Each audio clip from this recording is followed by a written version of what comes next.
Hey guys, real quick before we get started with this video, I just want to give you a real-time update. We're in the U.S. Virgin Islands right now, just self-isolating and doing everything we can to follow the rules and prevent the spread of this virus, and we hope you guys are being safe and healthy and productive if you're stuck at home. This footage was shot back in February, and we're getting caught up on our videos with all the time we have laying low on the boat, right?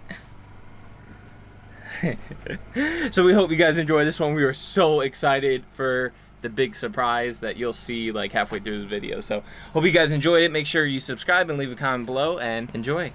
My name is Billy. This is Sierra. And this is our dog Jetty. And this is Adrenaline, our full-time floating home and office.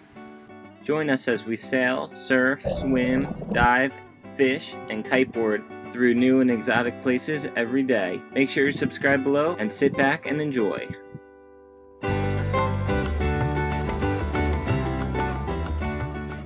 We woke up here in Dominica this morning. It's a little bit rainier today than it was yesterday. I gotta go find the check-in office, and first I gotta find the Dinghy dock and check us in, and then we go start exploring. I gotta go check us in and then we'll take you, alright? Stay here.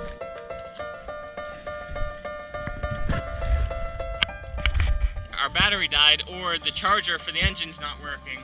I'm not sure, I haven't looked into it yet. Figure it out soon. This battery is about to die. I'm just going to check in.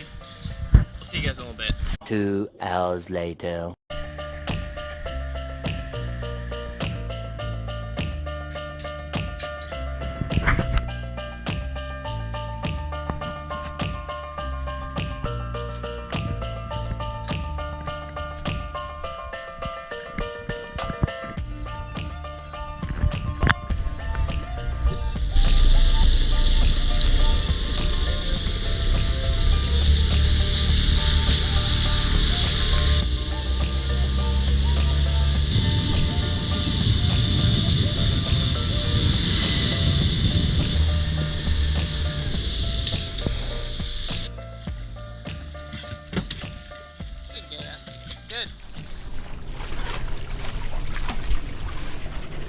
We are headed to Portsmouth. On our way there, we are whale watching.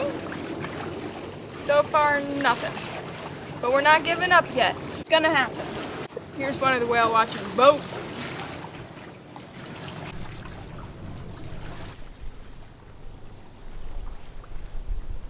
You can already see Guadalupe way in the distance. I don't know if you guys can see it on camera. Where? It was really windy this morning, but I think it's a nice warm day and the land effect is taking over and robbing the wind, so it's a little bit fickle. We're sailing right now, but we have the engine on. We're motor sailing. Beautiful, calm day. Sunny, blue water. Beautiful, beautiful day. Just need a little more consistent wind. I think we have it. I think I might turn the engine off. We didn't really do much in Roseau, right over here where we just left from. We just rested a little bit now, just moving on to Portsmouth. There are things to do around there. Like there's definitely a town, definitely some mountain hikes and stuff like that to do, but I don't know, I didn't really like where we were anchored. It was a little bit of a tight spot. If anything were to go wrong and we were away from the boat for too long, I just wasn't comfortable with it. So we're gonna go up to Portsmouth. Our friend's up there, and he said the moorings are very secure. You can kind of organize and arrange everything you want to do with the boat boys up there. Those are the people who like put you on a mooring and like help you get stuff and show you where things are. And of course you got to pay them, but I don't think it's too much money. And yeah, supporting their economy. We'll just kind of go through them to organize a taxi or car rental or something like that. We don't usually like to do that kind of stuff. We really like to do our own thing, but in some places it's just, I don't know, it's just better to do it that way, right? Well, in a place like this where it's like known for like all the wildlife and the nature and everything, for us to get as much in as possible, I think it's best if we like have someone assist us and make sure we do all the best things. Especially when we're only here for a week, yeah, or whatever. While we're motor sailing in really calm weather here, I'll just give you guys a little update on a bunch of the stuff we did to the boat and how it's all holding up. So let's see, what do we got here? We replaced our whole crossbeam. It's holding up really well, except for the paint where our anchor bridle goes across. Even though we have these chafe covers, that's mostly just to keep the line from getting chafed. So when we get back to Florida, we'll kind of touch all that stuff up. Anchor, the Mantus Anchor, I freaking love that thing. I just love it. I'm not gonna jinx it, but That's all you gotta say. that's all I'm gonna say. Our Mantus swivel's holding up well. We got new sails about a year and a half ago. We got a new 135% Genoa and a square top mainsail. They're both holding up really, really well. I wish I had a smaller jib in our sail inventory. This thing is perfect for broad reaching and downwind sailing and heavier wind. But going close hauled like we just did that Thorny Path in 15 to 20 knots every day, it was just too big. It was doable. We just waited for those 15 knot days and reefed it, furled it, which worked okay, but just would have been nice with like a 95% or 100% jib, just smaller head sail. But that's holding up well. Mainsail's holding up really well. We have 2 reefs in it right now because the wind was blasting this morning. So just put 2 reefs in just to try to weather that because I knew it was going to be really gusty on this side as well. Should probably let a bunch of sail out. We got the square top mainsail, but we have a conventional rig, so we made our backstays adjustable, and I have just a chain plate fitting, some low friction rings, and then it's like pretty much a 3-to-1 setup through a clutch to the winch. So when we have no reefs or 1 reef in the mainsail, then we just bring the leeward backstay forward all the way, and that's just out of the way, and then the other backstay is holding the rig. But when we have 2 or 3 reefs in the mainsail, we can just leave both backstays up, and if that's the case, it's usually pretty windy, and it's nice to know that we have both backstays up anyway. We did Dyneema lifelines. Those are holding up really well. I gotta tighten them a little bit. And we have these rubber grommets through the carbon fiber stanchions that we did, which are all holding up super well. No chafe on the Dyneema or anything. Really, really good. And we also did our standing rigging in all Dyneema, a certain type of Dyneema called ducks that has been pre-heat stretched, so to take all of the constructional stretch out of it, and then we lash them up with normal SK78 Dyneema or SK75 maybe. But anyway, this stuff is holding up so good. I adjusted it maybe 3 times in the very beginning. Probably only had to adjust it 2 times if I was more comfortable with tuning the rig and how much tension to put on initially and stuff like that. But it was my very first time, so I was pretty conservative, and that's why I had to adjust it another time just to put a little more tension on it. But all that stuff is holding up really, really well. On these outer shrouds, the cap shrouds, I'm just starting to get a tiny bit of fuzz on the Dyneema chafe cover from the Genoa sheet, kind of rubbing past it and stuff like that. Maybe at some point I'll add another cover or a leather cover on this, something like that. But anyway, that stuff is holding up so well. As you guys know, I think we did it 2 different ways. We used these stainless thimbles and the Kraken Deadeyes on some of them. We use the Caligo fittings on some other ones, and they're all holding up really, really nice.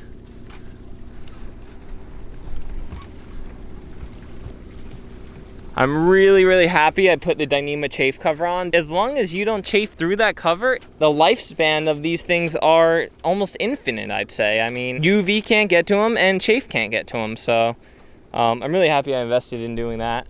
Our rain catchment system, we finally finished. We put these gutters on a while ago. They're just like PVC gutters that I routed a little groove in and just kind of used like 4200 to glue them onto the sides, and then I just kind of hacked in a little nipple here, just 4200 that all in. And then we have this removable tube that I take off usually, but when it rains we put on. It was raining yesterday, so I put it on. And then we just put the fill directly in our water tank, and that thing has been working awesome when it's raining. And then our Watermaker is down in here, our Rain Man Watermaker. That thing has been working amazing as well. The combination between the two is just perfect. I love it. Our new Anchor windlass, except that I can't really use it because we still don't have the correctly spec'd chain for it. It's the correct chain, it's just not ISO spec'd, so it's not spec'd to fit into the windlass thing perfectly. If you can tell, like this one's fitting in nicely. This one should be up like fitting in like that just perfectly. But it's not, so we're looking for new chain, but we're just trying to sell this stuff because it's still really good. It'd make like a perfect mooring chain or something. We replaced our main sheet block and tackle. So we use these Barton triple block with a cam there and triple block up there. And I just used an old halyard that was still in really good shape. Used that for the sheet. And I added a little low friction ring here to get one extra purchase on the side of the tackle that doesn't move very much. So that's all been holding up pretty good. When we get a lot of power in the mainsail, this slips actually. I don't know what it is. I don't know if it's the line's old, but it's so, I don't know if this wasn't made for that load. But anyway, for the most part, it's working really, really good. Our high field dinghy is working amazing. We have the high field CL360, a 20 horsepower Suzuki 4-stroke engine, which has been working amazing as well. And then we even installed the Siren marine unit to be able to monitor stuff in the dinghy. I can monitor the build, the little lithium battery we have in there, and security. I can see where the dinghy is. I can see if the wire into the engine is ever cut, then I'll get alerted right away through that Siren Marine app, and the alarm will go off. That's all right in there. Anyway, really happy with all that stuff. We got a new propane tank for our grill back here. It just kind of lives here, and then our grill gets plugged in right there when we're anchored and not underway. I think I told you guys yesterday, but our starboard engine is still not working. I haven't rebuilt it yet. I'm gonna do that up in St. Martin. But I'm pretty confident after talking to a few people who have done some of these engines, rebuilt them, and just studying the manual and stuff like that, seeing what parts are available and I can get for the engine, I'm pretty confident that I'm gonna be able to do it and it's gonna run really, really good. I mean, I'm replacing the sleeves in the engine, so it's gonna be like brand new piston bores or whatever. Anything else to add? Still no whales. Billy's dad gave us these binoculars and I haven't used them till today, but they're so good. There's a button that you press and it stabilizes everything. So it's really handy. See that white speck out there? Yeah. It's a sport fish boat and they're not moving. You think they're on some fish? Maybe. Let us know if I missed any of the improvements I made on the boat that you guys want to hear about. Oh, our solar, our flexible Renogy solar panels are holding up well, and our bimini that we made, our hard bimini we made a couple years ago, everything's working super well. And then our canvas canopy we had made in Dominican Republic, it's all good. We got an Engle Freezer pretty soon after we got the boat, maybe a few months. That's been a great little freezer for us. We got the Engle Freezer, let me show you. We got this one, I forget the model, I'll link it below, but it was a little risky because it's not rated for marine. It doesn't have like, it has regular steel and stuff, and you can see just some rust spots starting to pop up, which is fine. It's just cosmetic. I could probably clean them up and repaint it or something, and that's after like 2 years of having this on board the boat. Ooh, got some wind. But they do make another one that's like a marine version that doesn't have that regular steel and won't rust so easily. So, but this one was a lot cheaper, so that's the one we went with. But it's working really well. It's a perfect size freezer for us. A lot of this stuff I talked about, I post it more technically on our other channel, Toolist Tech Talk. So if you want to see like a little more in-depth like install and like how that stuff works and all that stuff, head on over to that channel. That's always linked in the video description. You gotta plug Jenny's channel if you're gonna plug your channel. Jetty, you got a channel? What's it called? Jenny also has her own channel called Jenny the Gypsy. Go check it out. One thing that I never posted on this channel that we did was install lithium batteries. And I don't know, I was just, there it is, a Relion 200 amp hour lithium battery. If I did this again, I would definitely go with just 2 100 amp hour lithium batteries. Or maybe even 3. It just would have been easier to fit in here and maybe even a little bit cheaper. And then we have one 100 amp hour high performance battery back there for our starting battery for the engines. And then we got a bunch of Balmar charge controllers for the alternators of the engine. And then since we have 2 engines, and 2 alternators, we have another thing called a center fielder 2, which helps decide which alternator is the slave and which one's the master in charging, and allows them to both charge together rather than them seeing each other's voltage and one not charging or both not charging. So if that makes any sense to you, I'll try to post a little more detailed information about this. But anyway, the lithium battery is amazing. For the weight and the size, you just get so much out of it. And even the price in the long run, I think comes out to being cheaper than like multiple sets of AGM batteries, you know, in the 6 to 8 year long lifespan. We have more usable amp hours in that battery setup, and we have about 300 pounds less batteries going with lithium rather than the old 6-volt golf cart batteries that were in here, lead acid. So that stuff is all awesome. All right, well, wind is still really light and fickle, and probably like halfway to Portsmouth. So yeah, show you guys what happens when something exciting happens. What do you see? Billy found whales! Oh, Right there! Let's go! They're right there! Where's my binoculars? They're right here.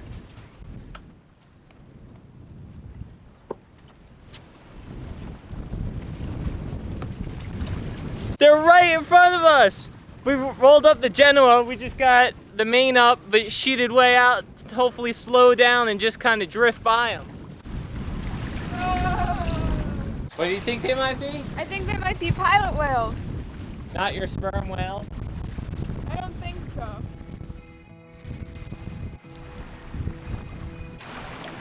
Wait, I think it is a sperm whale. It's a sperm whale! No way! Oh my gosh!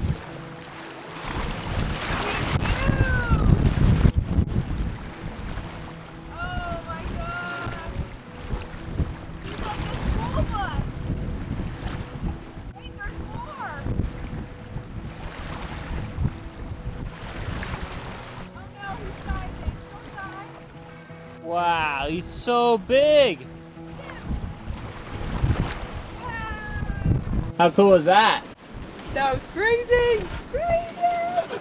We turned around just to see if we could kind of stay in the same area where we saw it. Like I said, we just have 2 reefs in the main. Jenna was furled up, we're going like 2 knots, just kind of drifting around. Hopefully he pops up again somewhere. Oh man, so cool. Was it definitely a sperm whale? Yeah, 100%. We spotted him again way out there, but there's a whale watching boat with a bunch of cruise ship passengers on it over here, and they're kind of getting in between us and the whale. But he's over there. Oh man, they're going right over, back over to him.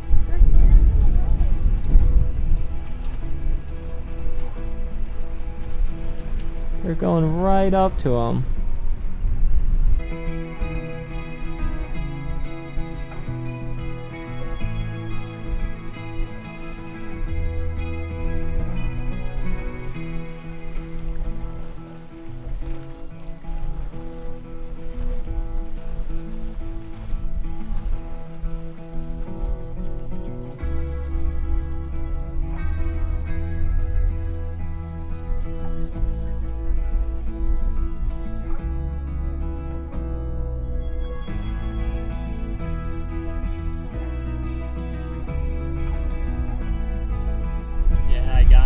So freaking cool, man. Oh, it's so cool. We've been hanging out with the sail down, just trying to see if we could see him again, but we haven't for like half hour, so we're gonna just get moving nice and slow. And Sierra's raising the main again. And hopefully we see some more on the way to Portsmouth. I mean, we have another 10 miles probably, and we'll just go nice and slow and hopefully see some whales. So cool. And since we were waiting and watching those whales, the wind's really picked up. So we're cruising now.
Portsmouth and we saw whales.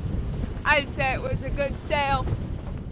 So one of our friends are in here and he's got a particular boat boy he really liked to deal with and he recommended him to us, so we just called him on the radio. His name is Providence. I think he's gonna hook us up with a mooring and probably just let us know what the deal is around here.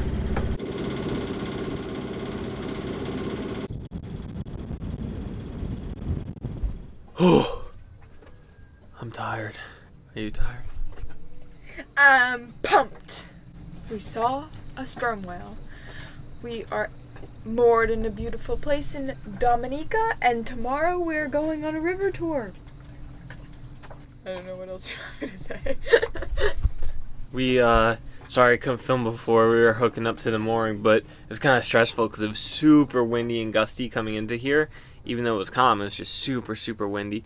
And we were on one engine, of course, so I just had to focus and get the bow of the boat lined up for Sierra to grab the mooring with the help of our friend Providence. And that's who we're going on the tour with tomorrow, thanks to our other friend, Ray. Can't wait.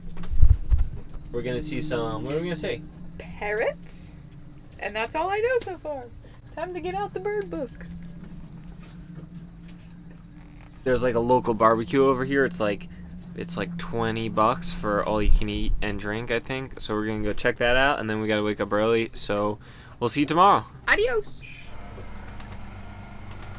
Hi everyone, thank you so much for watching. If you want to see more or hear more from us, make sure you check out our Instagram, Facebook, and podcast, because we have a lot more really good content on there that we would love to share with you. All of our Instagram handles are in the description, and you can also listen to our podcast if you search whatever floats your boat on any podcasting streaming site. Thank you so much for watching, and stay safe, everybody.